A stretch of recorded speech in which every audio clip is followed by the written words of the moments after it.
So welcome to episode 4 of intx, where we have career conversations in tech. Today's guest is Aashni Shah. After growing up in Kenya, Aashni moved to Canada to study computer science at the University of Toronto, where she began Canada's first student hackathon.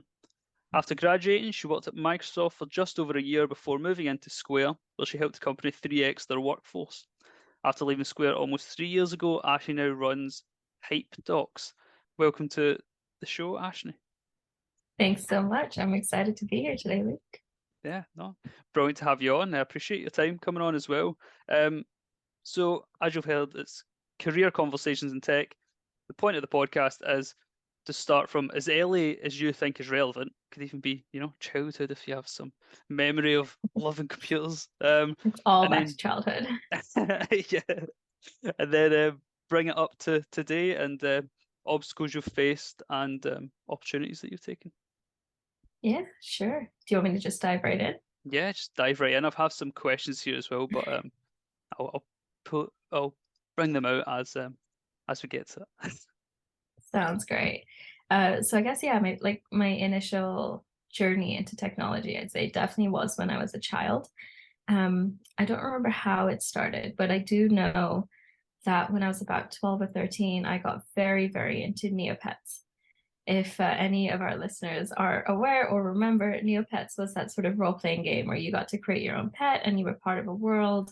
You could play games to win coins, or I think it was like Neo tokens or Neo coins or something, and you could use that to buy stuff for yourself or your pet, and it was just a whole world. What I really loved about it was creating a website with tools, resources, blogs, and things like that on how to really take advantage of the Neopets world, and that So was have my you first always foray. been an entrepreneur then as well?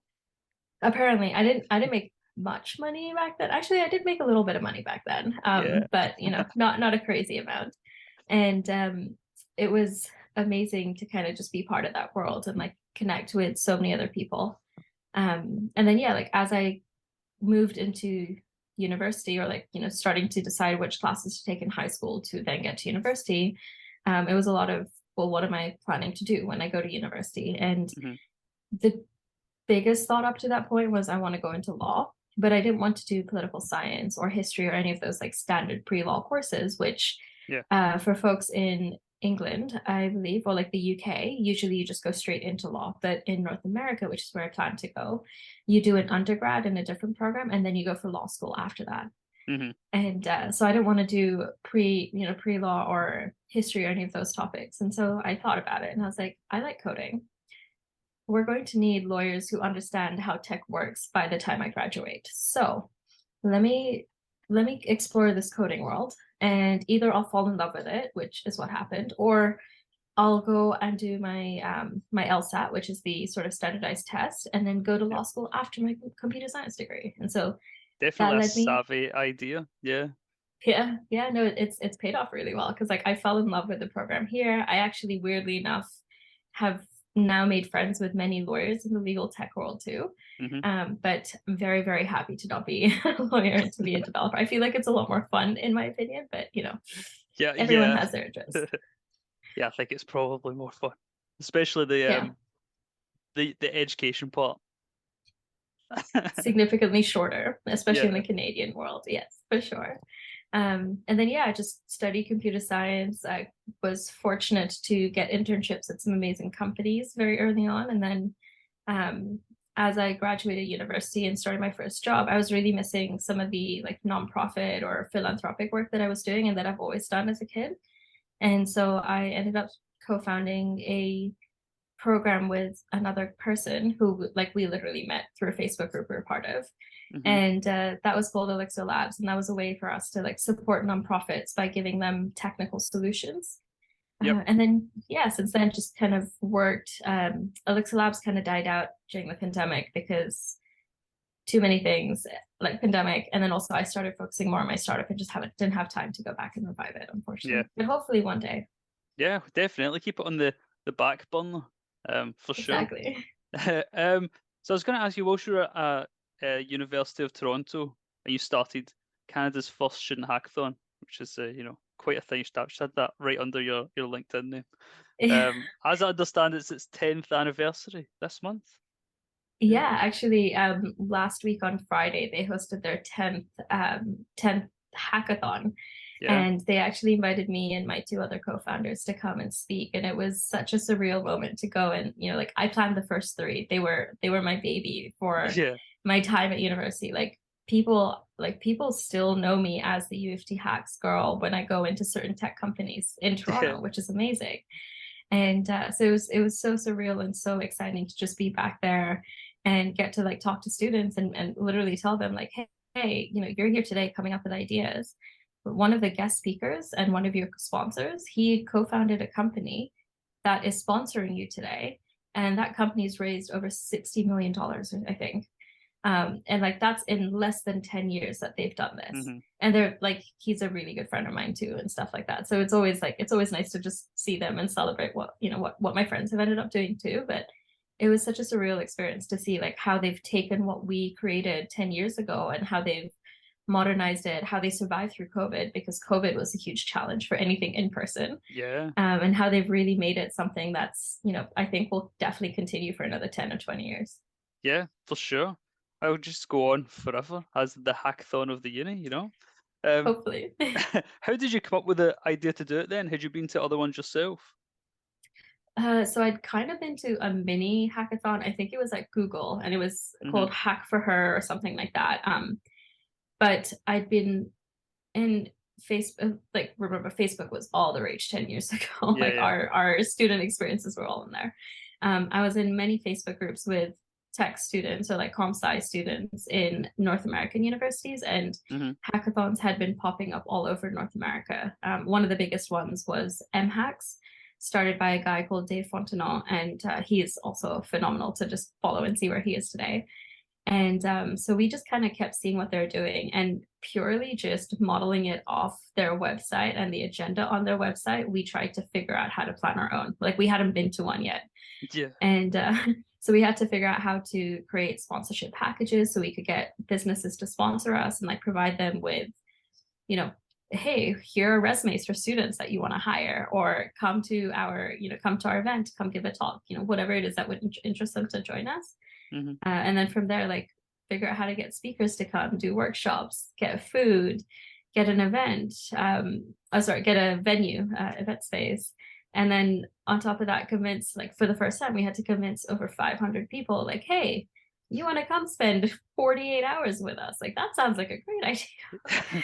But it worked, and we were able to keep pulling it off. And we got phenomenal support from our university, which, considering we're saying, hey, we want to throw a party for 500 people, yeah, and not pay much for it or anything for it. They were A weekend very, very long supportive. party as well. Yeah, like starting, I think officially we started like 5 or 7 on a Friday afternoon, and we go on to like, when all the cleaning and stuff is done, we were there till like 9-10 o'clock on Sunday. So very, very long weekend, and then go straight back to school the next day. Like we did not have a break. Just shows the dedication. Dedication's one way to look at it. Like, definitely other words I would use today, but no, it was probably one of the most fun things I got to be a part of at university. And like, we obviously there's a lot of structured stuff that you have to manage.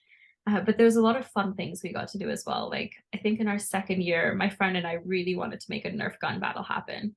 And so even though our finance, like head of finance at the time was just like, we don't have budget for this, we kind of, me and the other guy looked at each other and we're like, we're going to get a sponsor so that we can finance this. And then we ended up going to like 6 different Walmarts just so we could buy Nerf guns. And then at like 2 or 3 in the morning, we randomly just showed up in the rooms that people were hacking in, which is all spread out through one of the buildings here at EFT, and just sort of quietly dropped Nerf guns around and then announced Nerf gun battle. It was so much fun to watch. Oh, that's amazing. It's like something out of a movie. A little bit. Yep. Oh man, I could imagine that being in the office, that scene. Yeah, actually, I think The Office had a paper plane contest once, and we actually did that too. It was like in partnership with Red Bull, because Red Bull had a massive paper plane competition going on globally, Right. and they were sponsoring our event with a lot of Red Bull, which we needed. And And so one of the benefits of that is they actually had us do a paper plane contest. And I think, I could be wrong, but I think the winner actually got to fly out for the finals competition in some other part of the world later. Yeah. That's crazy. All of that just from like, not just, but from just the idea to have a hackathon and all this Yeah. comes from it. That's amazing. Yeah. And I'll say, like, from a professional perspective, right? Because like, as much fun as I had with all of these, I was always a little strategic with how and when and what roles I would take on. Yep. It was also the connections and the network I was able to build very early on as a student. Like, yeah, I was probably one, if not the only student I know, and fortunately or otherwise, like, I know many students at the time, where I could walk into most of the tech companies in Toronto and somebody there would recognize who I was. And I was a student. Like, I was up until then, like, I was a student from another country who didn't know anything, and also like working as a female in the tech industry. So there was a lot of benefits of planning that helped with my career down the line too. Yeah, no, definitely. And like networking and things like that, did that come naturally to you? I think it's something that I had to learn how to network the Canadian way. It's a little different to the way you do it like back home in Kenya. In Kenya, the people that we're potentially networking with are kind of like, for us, it's a big respect thing. So like, yes, I'm Indian, or like my background or my ancestry is Indian, but we have a huge Indian community in Kenya. And so a lot of the networking was kind of within that same community. And we were all related or kind of, knew each other. We're friends for many, many years, went to the same schools. And so like that was the kind of networking I grew up with. But coming to Canada was very different, where it was, like, I have no network here. I don't have, friends or family that I grew up with. And so it was a lot of learning how to get out of my comfort zone and my shell. A lot of it was actually just getting comfortable with my own identity around, I'm a nerd and it's okay. Like, being able to accept, like, I love being a nerd and not feeling shy about that. And then going and resonating and, getting along with other people who identified as nerds, and then whatever other roles that they come up with. Because as you get more comfortable with your identity, I found, I got more comfortable talking to everyone else, like, no matter what they identified as. It was just a lot easier. Yeah, no, I kind of get that as well. I had noticed, moving into like the corporate world, I had this idea of becoming someone who's more like, suited and booted up. I thought that would maybe give me this like confidence. Yeah. But then I noticed that actually just being less like prim and proper and just relaxing more into the type of person that I am actually made me more confident and made me like better. So it's right. Because and like the way I like to think about it is like, you're not wasting energy trying to hide parts of you. Instead, you get to shine, you get to be you, and you put that energy into everything else now instead. Yeah, that's a good way to put it. Yeah, definitely. And that's the thing as well, was from like 10 years ago, and I think, or you'll be able to answer the question, has it changed quite a bit, like that perception of kind of nerd and computer science and stuff, that like now in kind of the past, I don't know, 4 or 5 years, it's kind of cool. Whereas it wasn't always like, like, oh, I do computer science, and it's like, oh, that's cool, you're going to get a good job. It was kind of like, you're a nerd type. The world's changed so much. Yeah. I think I was right at the starting point of it's cool to be in this industry.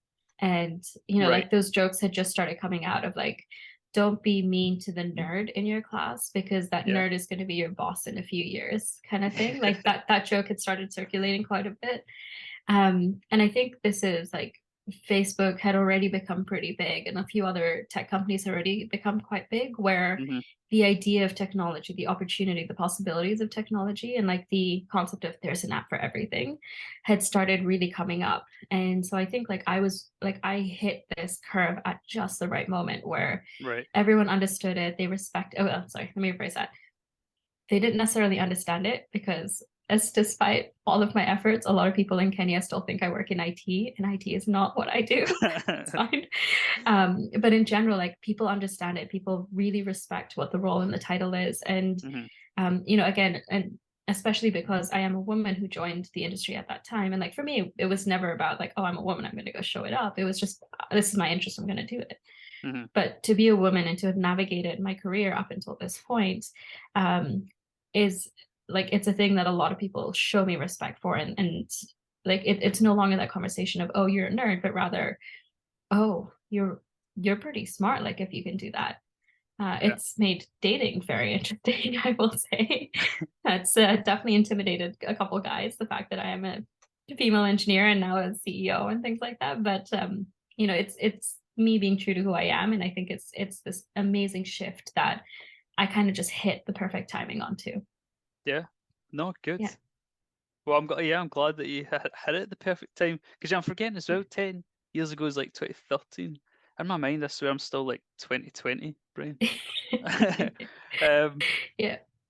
But no, good. Then, you know, if you're too intimidating to follow, that's not the guy for you. It's all good. We'll move on and we'll find someone better. Absolutely. So during your time at university, you had a few different internships. I was interested to hear about, I think it was your first one, in Indonesia. Yes. Yeah, how did you land that? Yeah, I was actually talking about that one yesterday. So my first internship was at a company called Live Epically. And the way I got it was actually through a network my dad's part of. So he's part of a group or an organization called YPO, which stands for Young Presidents Organization. And it's global. So even though he's part of the Kenyan chapter, there's a very active chapter here in Toronto as well. They had yet another Facebook group. And in that Facebook group, some of the companies were posting offers for kids or children of YPOers to come into internships at their companies. And my cousin, actually, my shout out to her, her name's Arja. She actually noticed this posting. I didn't even see it. And she sent it to me. She's like, you should apply for this. And it was with the company called Live Epically. The post was by the CEO. His name's Joseph Sambar. And they pretty much said like, hey, if you're a coder developer and you know you're willing to work in PHP and come to Indonesia, like we'd love to have you. And I think I sent him a message probably on Facebook, unless there was an email there. We had like a video call just to, you know, make sure there was like an understanding of what would happen. And then I spent my summer, like I spent 2 months out in Indonesia by myself. It's probably one of the wilder things I've ever done, with so many little stories that we would need a whole other hour just to talk about. But some of the highlights were the company was 3 people. It was the CEO, a developer who did speak English, and me. So as an and like the CEO was like full-time working on a different company with his father. Like right. It was a family business he was working on, and this was like a side hustle that he kind of pushed on. And so Live Epically is very similar to what OpenTable is in terms of it's a restaurant reservation booking system with like points and things like that. And it was written, so I might get a little nerdy here, but it was written in PHP, and they didn't use GitHub or version control systems or anything like that. It was FTP based. So any changes you made, you then have to drag your files over an FTP. I think we use like net FTP or something. And oh boy, was that a fun experience to figure out. And then because the other developer didn't speak English, you know, even small things like variable names were not in English. They were in Java, which is not the coding language, but the local language in Jakarta. So I spent a lot of time like copy pasting some of those words and phrases into Google, and like some of the translations I got back were like, I'm touchy-feely with my hands, which is not like was not accurate. Like Google Translate was not the best back then. Yeah. So, you know, lots and lots of like fun little things. And then also just like being in Indonesia, like this country that I've never been to before. I don't speak the local language. My family knew somebody out there, like she used to be friends of our family like many years ago, so I ended up meeting them for like a lunch once. But for the most part, those 2 months, like I was there on my own, and it was, you know, one of those true like figure shit out kind of moments. Like I left my phone in the back of a cab once, and it was like, oh shit, like it's gone, there's no way to get that back. So, you know, okay, don't panic, don't freak out, go buy a new phone. And you know, like I need to communicate with everyone. But I think my like favorite story from that whole experience is not work related at all. We had a long weekend in Jakarta, or like in Indonesia, and I decided to go to Bali, which is like a 40-ish minute flight away. Nice. I booked my it was amazing. I booked my hotel in Bali. I booked my flight to Balikpapan, And I left after work on Friday with the plan of coming back late on Monday. Mm-hmm. I land at midnight, which is the last flight going anywhere. I give the hotel name to my cab driver and he starts laughing at me. Can you guess why? And I actually told you already. Oh, is it not real? No. I booked a hotel in Bali and my flight to Balikpapan, and they are not the same place. Oh, different places. They were on Oh two my separate goodness. islands. Yeah. So what did you do? I mean, there's not many options at that Just point. buy. Well, there was no more flights going, so I couldn't get another flight out for that night. So I stayed at the airport hotel, which fortunately was very close and very nice. Mm-hmm. And then from the airport hotel, I was also a little sick that night too, from what I remember. I like called my parents because they were in Kenya, so they were still a few hours behind me, and I was just like, Mm-hmm. "Hey, this is a situation. I'm fine. I'm safe. Like, don't freak out." And my dad's obviously freaking out. Um, and then I just like stay at the hotel.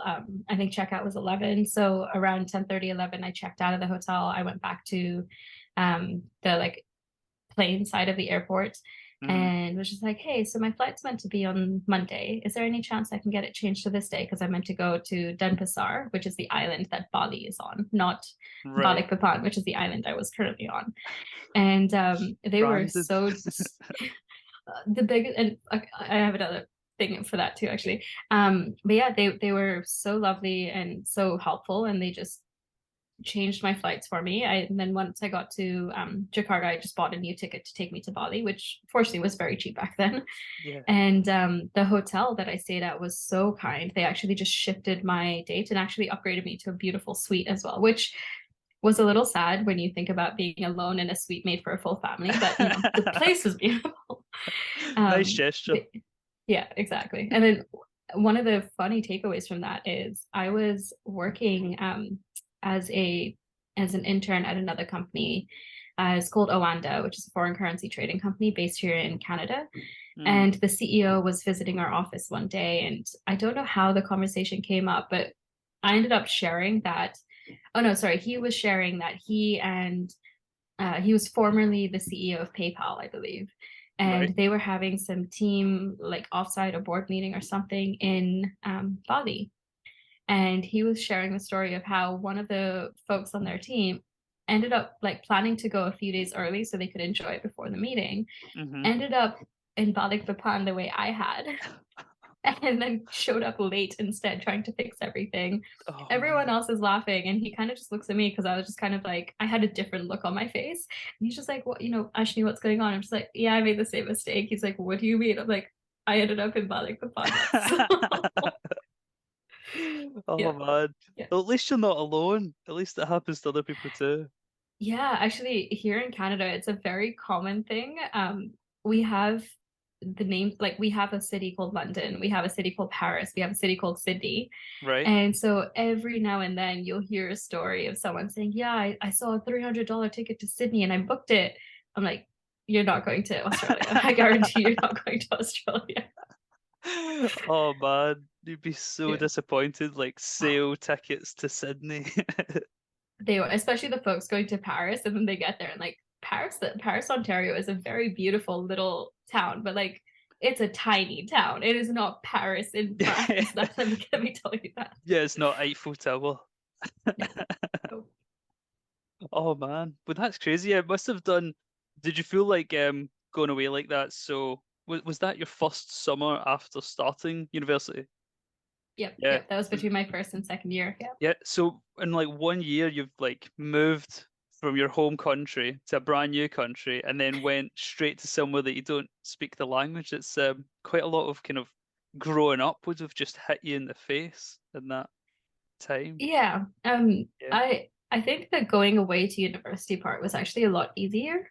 Um, you know, me clearly being the eager beaver child that I was, we found these university programs for high school students that took place over the summer while I was a high school student. So very specifically Columbia University in New York. So of all the Hmm. cities, it's New York City. Yeah. They had a program for students, and I signed up 2 years back to back, and my sister joined in the second year, and It was the most amazing experience. It was like my first time being thrown into that, like living in a dorm room and going to college or university classes, and then, you know, learning how to make friends, which actually I think that was like my first foray into making those kinds of friends as well, from your earlier question.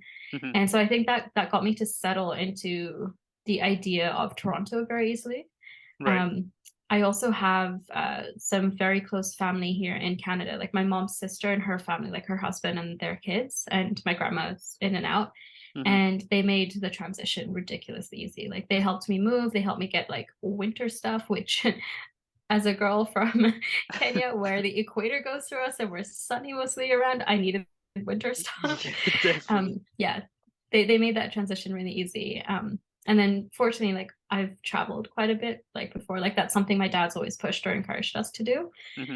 So going to Indonesia wasn't scary, but living there on my own for 2 months and like figuring out food and groceries when I'm already not very good at cooking and things like that was quite a challenge. Like the guys at Pizza Hut knew me very well. Let's just say that. Well, it's a reliable place to go, you know. It's Very. like McDonald's. Yeah. You don't know And they get. just come out with the thick crust too back then. Oh no, the Stuffed. this, it wasn't the stuffed crust. It's where they had like the little rolls at the end of the crust too. So it was like an Oh, extra treat after you yeah, had, yeah. they just launched that. Oh, you were living the dream then. You had no reason to go and try and learn to cook.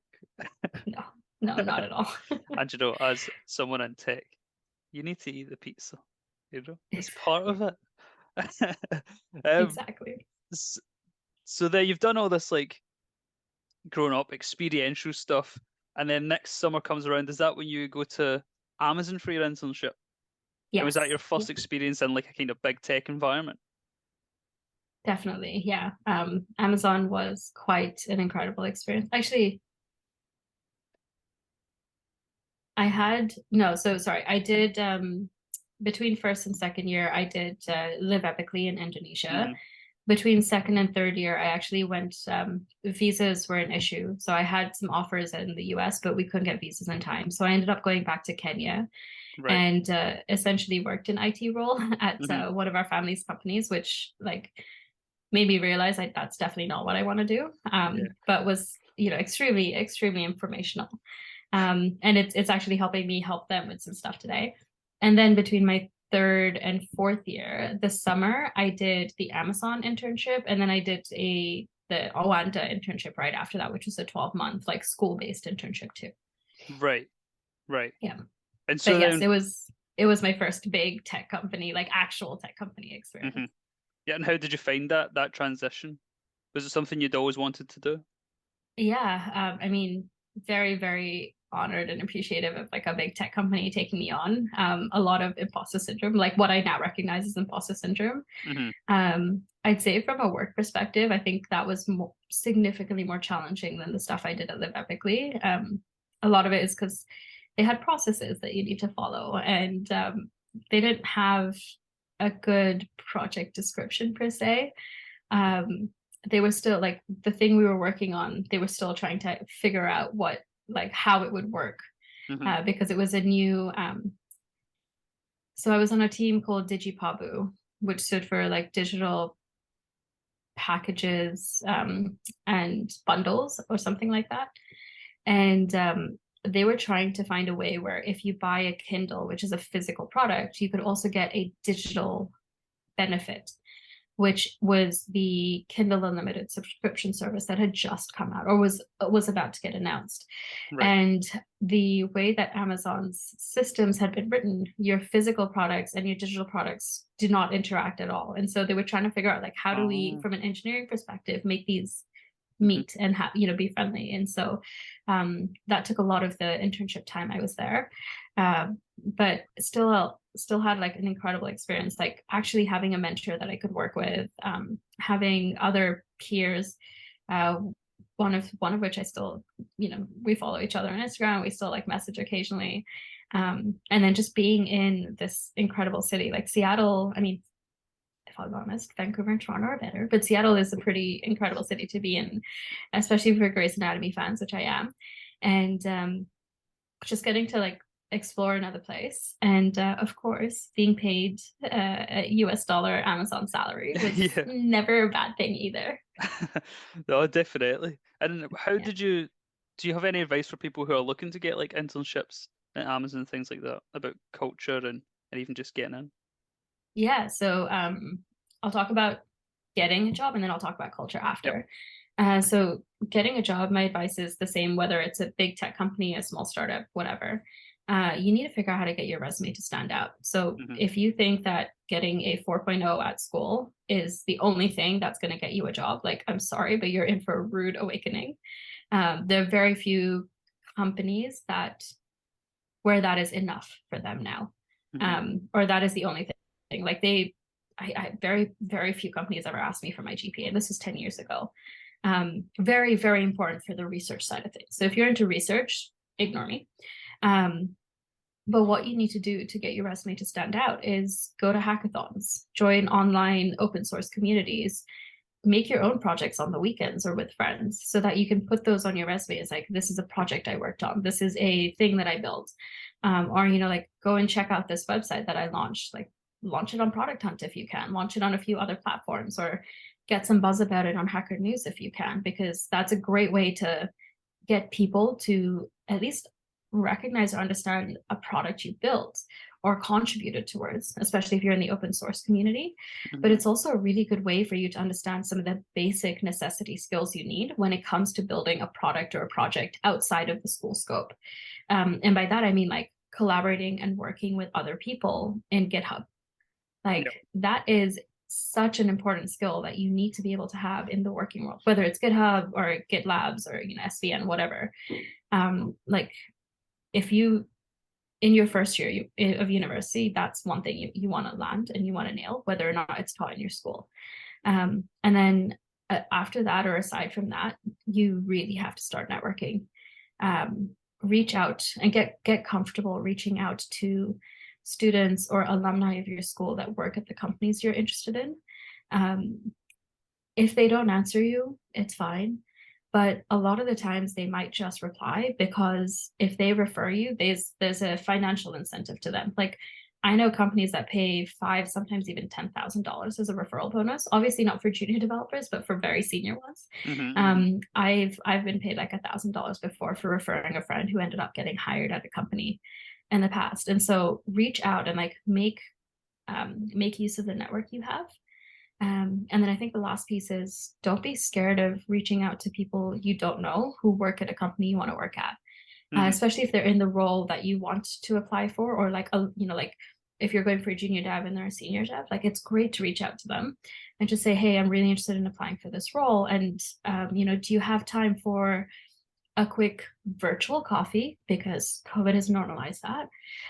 You know, I'd love to understand more about the opportunity, and if you have any advice on how I can make myself stand out. Hmm. And then have that coffee with them, have a chat with them. You now, assuming you know, can hold a conversation and everything, you'll now have a positive interaction with them. And if they have anything to do with the hiring process, they can go and put in a good word for you as well. Yeah. No, definitely. That's brilliant advice. And with the like holding conversations thing, it's part as well, and it even touches on all of those pieces of advice, is just be like, this is sound kind of daft, but a normal person. Like, just be you. Stop Yeah, thinking about everything as like a logical process, like a protocol. Just like be the way you would be with your friends, or just say the things you would say. Stop trying to put up all these barriers in front of yourself. And I can say that from exactly. experience, because I was like that right through university. Like, network as much as I could have and try to turn everything into like, it should be done like this way, or what would I say? What should I exactly say to this person if this happens? And you Yeah. just need to put yourself out there. Yeah, just like ChatGPT, if you sound too scripted, they will figure it out. Exactly. So don't use ChatGPT to talk to people. No, no. But Yeah. yeah, and Actually, then I just saw a podcast that came out. I haven't heard it yet, but I want to, where the questions were generated by ChatGPT, the answers were generated by ChatGPT, and it was an AI, and they used AI voice something. So the audio was AI driven as well. And so it was like, I don't know if one of them was like ChatGPT and the second person was a different provider, but the entire interview was basically two different AI systems talking together and then putting an actual voice to it using another AI tool. And I'm just like, this is hilarious, and I need to go listen to this later today. Yeah, you have to. That's crazy. It's terrifying and hilarious. Oh, 100%. Talking Yeah. to one another. But then Amazon, how was the kind of culture there? Was it a shock Yes. with the big tech culture? Yeah, it was really interesting because at Live Epically, it was more of a, here's an idea I have, cool, I'm gonna go code it up. And it was just me and the other guy coding, so I could kind of do whatever I wanted. Whereas Amazon was very, very different culturally. And I'll say, like, you know, I also worked at Microsoft as my first full-time job, and I saw a lot of similarities. This is great for some people. If you're the kind of person looking for a 9 to 5 job, you can kind of clock in, do your work, clock out. Perfect culture for that. But I always felt like I was treated a bit more as a code monkey. Like I was just a cog at the bottom of the wheel. You tell me what to code and I would code it out, which for some people is great. But for me, I had so much more I could do and give and offer, where coding was just a small portion of it. And so I didn't realize then, but I was really struggling with the role because of that. Like I'd been sandwiched into just being a code monkey. But in terms of the people there, some of the smartest people I know, I met at Amazon, or they're friends of mine from university, and we all went to Amazon together to intern. Some of them are still there.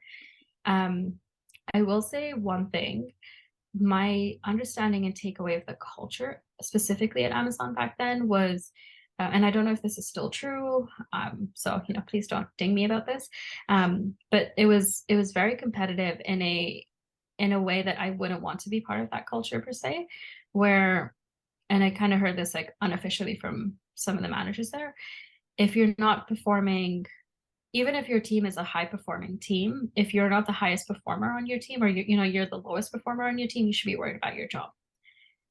And it just creates this really intense competitiveness, which I personally am not a fan of. I don't believe in that. I believe in a lot more collaboration type styles and a lot more mentorship focused experiences. So I think that taught me like the combination of those two taught me, like, Amazon is a phenomenal company, but probably not a place I want to go work at until I'm like very, very senior level exec type person. And then similar with Microsoft, the culture was not as crazy competitive depending on which team you're on. Actually, for both companies, I realized a lot of the culture depends on the team you're on and the manager you have. Right. That plays a huge impact in your experience there. But yeah, with Microsoft, it was a combination of I felt like a cog, and I was also working on a product I didn't really care for too much. I enjoy more front-end facing things, and this was literally deep, dark, under the hood. It was the IDNS team on Azure. So literally how the different servers within Azure communicate with each other. It's like, that's just not something I ever want to continue exploring. Yeah, it's not very traditionally creative. Exactly. That's a nice way to put it. Very nice, very nice. Between Amazon and Microsoft, I did that 12-month internship at OANDA, which was probably my favorite work experience to that point. Right. And so at OANDA, I did they're a foreign currency trading platform, and I joined one of the front end teams that pretty much had to launch a new what's it called? A new onboarding flow for customers. And this has actually taught me so much that has like actually come back in spades with like other parts of my career in the future, where we had to create an onboarding flow. So we launched one that works, I think, in the US first. And then once we got the US version working, we then added, if statements to get the Canadian version working. And then we started talking about, well, the company already supports all these other countries. We need to support them too. But we can't use an if statement for every single clause, because some companies need first name, last name, others have a middle name, some require a birth certificate, others require a driving license, things like that. And so I ended up creating this like very intense configuration thing that can live completely outside of the code. And the code basically reads it and says, okay, this is the country we are in. This is the basic template for that region. And these are any of the overrides we need for that country. And so kind of merge the two together and then pull the necessary question blocks and build up the forum that way. So you kind of decoupled it in a way. Exactly. Yeah. And it was, I think, one of the most fun, interesting projects I worked on. There was like translations involved. It was a very internationalization project, which I didn't know that was the thing I really wanted to focus on, but apparently it is. Because when I joined Square, which is after Microsoft, I ended up joining the international team at Square on specifically on Cash App. And I was part of the team that launched Cash App to the UK. Like that was our first major project to work on in the first 4 months I was there. And really fortunate, like I got to lead a lot of the web development efforts on that.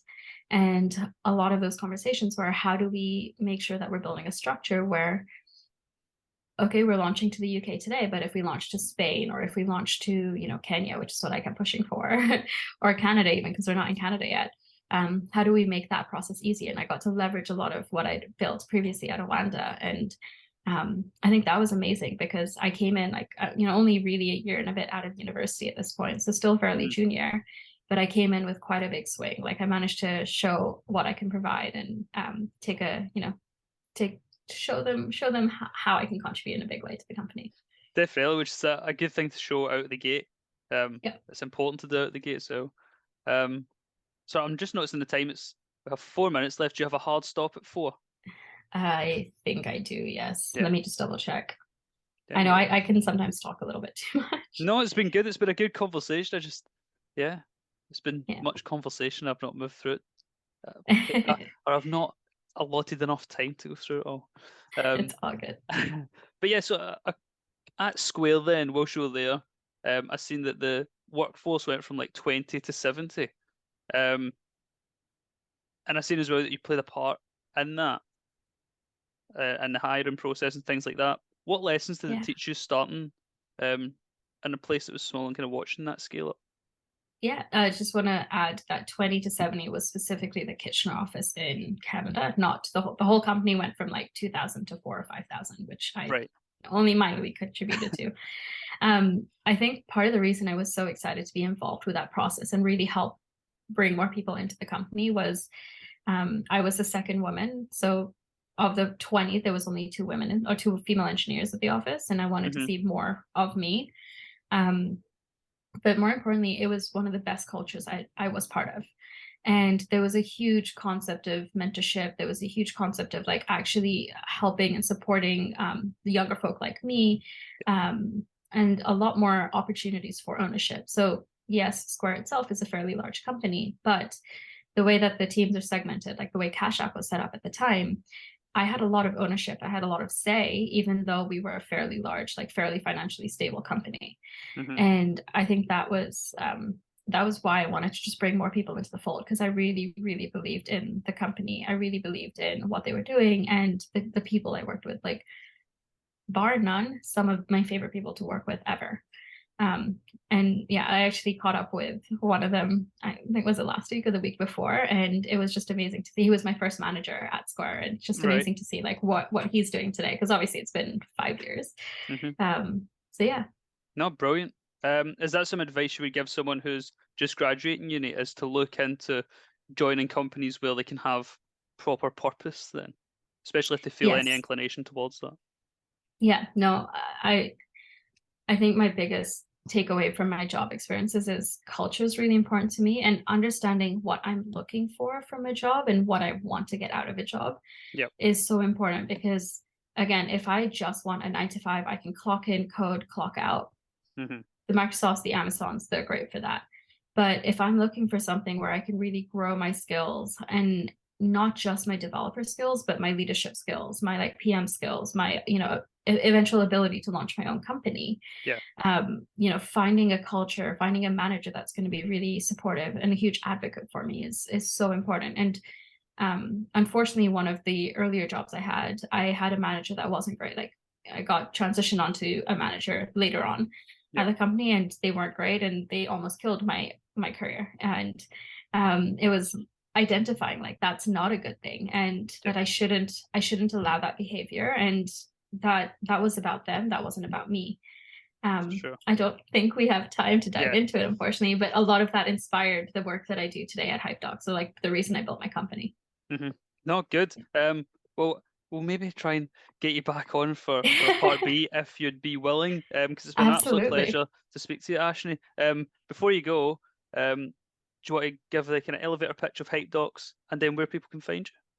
Yeah, absolutely. And more than happy to come back. I will actually be in Kenya from like not next week, but the week after. So time zones will be a lot easier for us. Oh, brilliant. Um, yeah. So from a HypeDocs perspective, um, HypeDocs at its core is to help people celebrate themselves. And one of the ways we're focusing on that is looking at companies and helping companies with employee engagement, motivation, and retention. But we've really flipped it around with the way we do it by providing them a tool that lives within Slack. So instead of you as an employee having to go, to another website to go and track things because that's annoying, this entire experience lives in Slack. And we focused and built it out in a way that really focuses on what you as the employee need. So you want recognition for the work you're doing. You want to feel valued for the work that you're doing. We've built that into the platform we have. If you want to, create goals and have transparent conversations with your manager on how to get to the next level, that's a huge part of what we've built out. And then just organically tracking the work that you're doing. And so that's what HypeDocs is. We're in a private beta right now for this new platform, like this Slack piece that we've built out, and hoping to officially roll it out, or like officially make it accessible to everyone in like February, March, if timelines allow. But yeah, if anyone's interested, like feel free to reach out to me. And best ways to get in touch, you can always contact me at Aashni, Aashni, at hypedocs.co. I'll spell the whole thing out, Aashni at hypedocs.co. Or find me on Twitter and Instagram, and my handles on both are Aashni Shah, so Aashni SSHAH. And I'm hoping that Luke will post those into the comments or the description, and it'll be easier for you that way too. Absolutely. I'll pin you all your links up, and that will be easier for people to get you. But it's been an absolute pleasure. Thanks a lot for coming along. Likewise.